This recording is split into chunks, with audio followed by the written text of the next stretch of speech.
दोस्तों, रियासत जम्मू कश्मीर 1846 में कायम हुई और 1952 में तहलील हुई।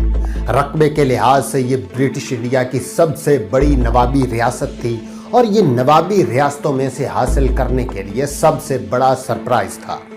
अस्सलाम वालेकुम दोस्तों, मैं हूं मोहम्मद ज़िशान और आप देख रहे हैं क्रेडिबालासी यूट्यूब चैनल।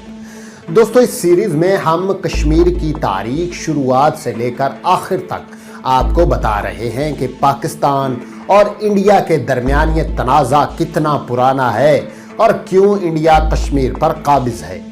इस तरह की और भी मुकम्मल सीरीज देखने के लिए हमारे चैनल को सब्सक्राइब करके बेल आइकन पर लाजमी क्लिक करें।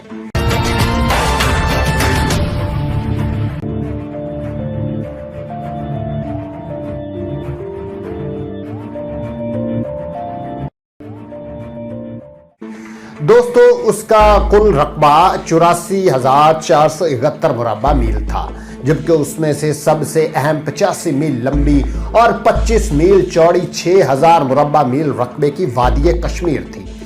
बड़े पहाड़ों से घिरा हुआ इलाका अपनी खूबसूरती और शोहरत की वजह से सयाहों के लिए पुरकशिश था।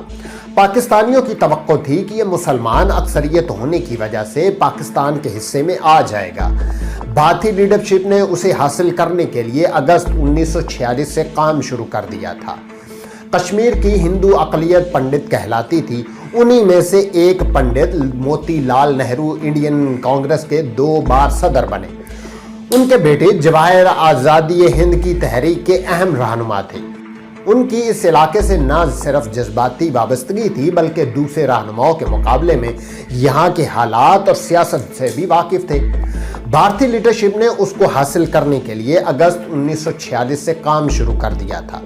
उस वक्त तक उस रियासत के कश्मीर के अलावा दूसरे इलाके ज्यादा जाने पहचाने नहीं थे और ये इस हद तक था कि अगरचे उस रियासत के तमाम महाराजा जम्मू से ताल्लुक रखते थे, लेकिन फिर भी उस हुकूमत को कश्मीर दरबार कहा जाता था।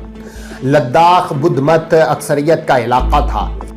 ये अलग रियासत हुआ करती थी जो एक बादशाह के तहत थी।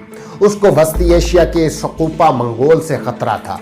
उसने 17वीं सदी के आखिर में मुगलों से दिफा के लिए मदद तलब की थी और उन्हें शिकस्त दी थी। बदले में ये मुगलों को खराज दिया करते थे। 1842 में राजा गुलाब सिंह ने 800 साल से जारी ग्यालफो बादशाहत खत्म कर दी और यहाँ पर गवर्नर मुकर्रर कर दिया। लद्दाख और हमसाया बल्तिस्तान की जुबान और एथनिक पस मंजर में मुफाहमत रही और उसके मजबूत ताल्लुकात तिब्बत से थे। लद्दाख को छोटा तिब्बत भी कहा जाता था। बल्तिस्तान के शुमाल और मगरब में मशहूर मकाम गिलगित था, जो पोलो के खेल के लिए मशहूर था। लद्दाख, बल्तिस्तान और गिलगित वस्ती एशिया से पंजाब के दरमियान कदीम तिजारती रास्तों पर वाक़ था। 2000 साल पुराने इस रास्ते को 19वीं सदी में सिल्क रूट का नाम दिया। ये रास्ता एक नेटवर्क था जिसमें दुश्वार गुजार रास्ते और सड़कें थीं जिनमें तिजारती काफिला सफर करते थे।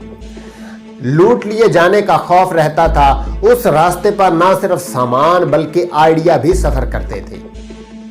चीन में शियान से वस्ती एशिया, बर्रे सगीर, फारिस और बहरा रूम तक फैला था। बर्रे सगीर में टैक्सिला से काशगर तक तुर्कस्तान में एक राह थी और एक और रास्ता टैक्सिला से खैबर पास के जरिए बलख और वाखान की पट्टी से काशगर जाता था। मुगलिया दौर में हाजी उस रास्ते पर मक्का को सफर करते थे। काशगर के हुक्मरान ने यहाँ पर 1667 में हज के लिए सफर किया था। कपड़े, मसाले, अफ्यून और इस तरह की दूसरी चीजें चीन जाया करती थी। चाय, रेशम, कालीन, सोना, चांदी और हशीश चीन से आया करते थे। रियासत के 2 कमतर हिस्से जम्मू और मुजफ्फराबाद थे।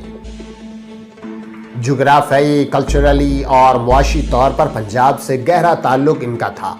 रियासत की तख्लीक से कबल जम्मू का इलाका अमली तौर पर बड़े पंजाब की एक्सटेंशन था। उसमें पूंछ की जागीर भी शामिल थी, जिसका ज्यादा हिस्सा आज़ाद कश्मीर में आया। कश्मीरी तहजीब कदीम रही है। कश्मीरी और दूसरे इलाकों के पुराने तिजारती, सकाफती और मुआशी रवाबित थे। कश्मीरी अशराफिया और हमसायों के दरमियान शादियां आम थीं। रवायती दुश्मनियां बूमिया और बाख्वा कबाइल से थी। यूनानियों ने इस इलाके को कास्पीरिया लिखा था। चीनी, रूमी और तिब्बत वाले इस इलाके से वाकिफ थे। कुछ कश्मीरी बादशाह चीन को खराज देते रहे। कुछ कश्मीरी फातहीन ने टेक्सला तक का इलाका फतह करके सल्तनत यहां तक फैलाई है। पंजाब के कुछ इलाकों पर हुकूमत की है। सबसे बड़ी कश्मीरी सल्तनत को कोटा खानदान के लालीला दिता मक्ता पैदा की। ये सल्तनत 18वीं सदी में रही, जो यहाँ की तारीख के मशहूर जंगजू थे। ये सल्तनत वस्ती एशिया, तिब्बत, पंजाब और गुजरात तक फैली थी। अनंतनाग में मर्तंद मंदिर का खंडर और उस वक्त का आर्किटेक्चर मास्टरपीस था। सबसे ताकतवर मुसलमान हुक्मरान सुल्तान शहाबुद्दीन थे, जो 1354 से 1373 तक रहे। उनकी सल्तनत में तुर्किस्तान का कुछ हिस्सा, पंजाब, सिंध का कुछ हिस्सा, मगरबी और मशरकी अफगानिस्तान, खैबर पख्तूनख्वा और कश्मीर था। लेकिन तारीख में ज्यादा वक्त कश्मीरी सल्तनत वादी तक महदूद रही। उसकी वजह जुग्राफियाई थी और उस तन्हाई की वजह से उसका मुनफरिद कल्चर डेवलप हुआ। उस तक रसाई के 26 दिर थे, जिसमें ज्यादातर के खुलने का इन्हिसार मौसम पर होता था। बर्फबारी में उसको बंद कर दिया करते थे। उस सख्त मौसम की मुश्किलात से ज्यादातर इंडियन और पाकिस्तानी वाकिफ नहीं थे। ब्रिटिश और डोगरा राज ने यहाँ के रवाबित 1880 की दिहाई में डेवलप किए।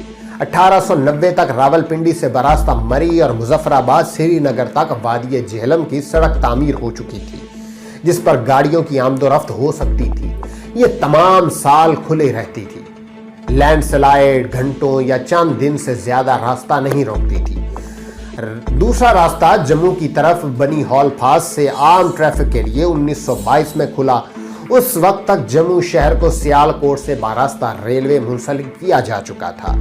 श्रीनगर तक रेलवे लाइन के ले जाने का मंसूबा 1891 में बनाया गया। यह मुश्किल प्रोजेक्ट था, जो जुज़वी तौर पर 2009 में मुकम्मल हुआ और तकमील तक 2018 में पहुंचा। पहिए की आमद 19वीं सदी के आखिर में हुई। गलगित और लद्दाख में 1941 तक पहिए वाली गाड़ी नहीं पहुंची थी। टेलीग्राफ 19वीं सदी के आखिर में पहुंचा। यहाँ पर पहला स्कूल 1881 में श्रीनगर में खुलने वाला कश्मीर मिशन स्कूल था। दोस्तों, इसी सिलसिले की अगली किस्त हम आपको दिखाएंगे, लेकिन उससे पहले आपसे गुजारिश है कि अगर आपने अभी तक हमारे चैनल को सब्सक्राइब नहीं किया तो हमारे चैनल को सब्सक्राइब करके बेल आइकन पर लाजमी क्लिक करें।